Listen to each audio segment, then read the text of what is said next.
Vamos a ver la clase 1.8 de octavo grado de la unidad número 6, que se llama segundo criterio de congruencia de triángulos rectángulos. Ya vimos el primer criterio de los triángulos rectángulos, ahora vamos con el segundo, ¿verdad? Leamos lo que dice en la letra P. Demuestra que si AC, el lado AC, que es este de aquí, es igual al lado DF, que es este, incluso aquí están las líneas que me indican que estos dos lados son iguales, coma, AB, el lado AB, también va a ser igual al lado de ED. Estos dos también son iguales. Inclusive si ustedes se fijan, tienen dos rayitas. ¿Qué quiere decir? Que esas dos rayitas son iguales, pero son diferentes a estas dos, ¿verdad? No son iguales los cuatro lados. Y dice ahí, el ángulo ACB, el ángulo ACB, que es el ángulo recto, es igual al ángulo DFE, es el otro ángulo recto, obviamente porque son de 90 grados los dos, vea. Con solo verlos podemos determinar que son ángulos rectos, ¿verdad? Entonces van a valer 90 grados y van a ser iguales. Entonces dice, el triángulo ABC es congruente con el triángulo DEF. ¿Por qué? Con el simple hecho de tener sus dos lados iguales y un ángulo igual, ¿verdad? Sería que nosotros lo demostremos. Veamos cómo.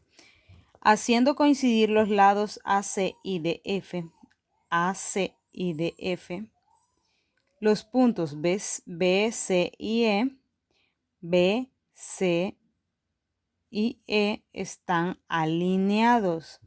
Estos puntos B, C y E están alineados. El ángulo BCE, el ángulo BCE es igual al ángulo BCA más el ángulo EFA.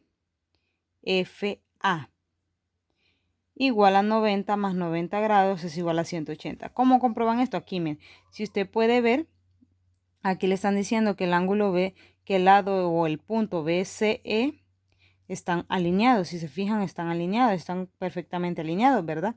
Entonces, estos dos ángulos que están aquí me suman a mí 180 grados, ¿verdad? ¿Por qué? Porque 90 más 90 son 180.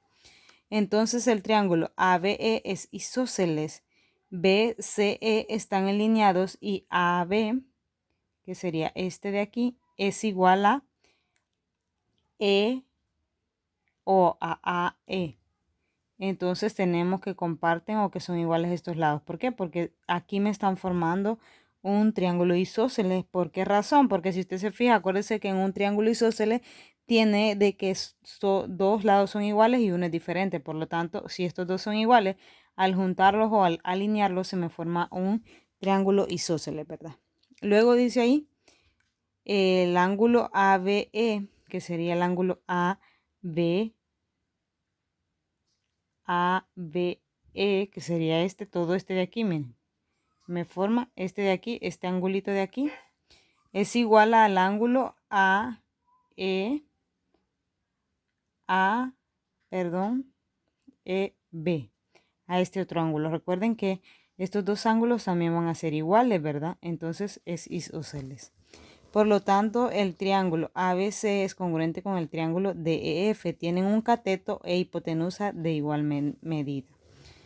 Si se fija, aquí dice criterios de congruencia de triángulos rectángulos. Dos triángulos rectángulos son congruentes si se satisface alguna de las siguientes condiciones. Primero, la hipotenusa y un ángulo agudo son respectivamente de igual medida. Es el primero que vimos en la clase pasada, ¿verdad? En la 1.7, que dijimos que si la hipotenusa, que es el lado más largo, es igual a la hipotenusa de otro triángulo y un ángulo agudo, que podría ser este ángulo de aquí o este ángulo, es igual también al otro ángulo agudo del otro triángulo. Entonces, con solo ver esas dos cosas, que las hipotenusas son iguales y que uno de los ángulos agudos que tienen los triángulos también son iguales, vamos a determinar que estos dos triángulos son congruentes. Ese sería el primer criterio.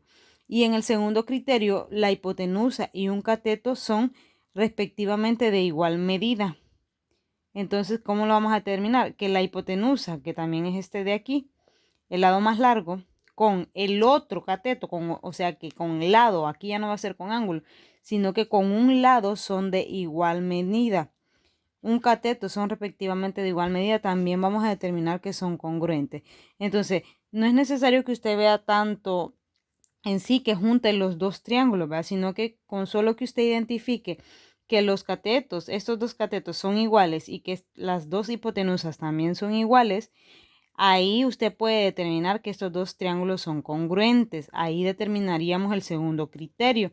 Aquí dice, miren, observe que si dos catetos tienen igual medida, también los triángulos son congruentes por el criterio lado, ángulo, lado, ¿verdad? ¿Por qué? Si ves, están dos lados iguales y un ángulo, ¿verdad? Así que son los dos criterios, ¿verdad? El primer criterio sería el de la clase pasada, donde podemos observar que la hipotenusa, el lado más largo, tiene que ser de la misma medida y que un ángulo agudo también de la misma medida. Es como que yo dijera, este triángulo tiene como hipotenusa 5 y puede ser que tenga 30 grados, 30 y 30 grados, ¿verdad? Entonces, por lo tanto, son congruentes. Y aquí, si por ejemplo aquí tiene 8 y aquí tiene 4. Con ver eso, que las dos hipotenusas son iguales y que dos catetos son iguales, también vamos a poder determinar que son congruentes entre sí. Así que eso es lo que tiene que hacer usted, justificar su respuesta de por qué son congruentes, ¿verdad?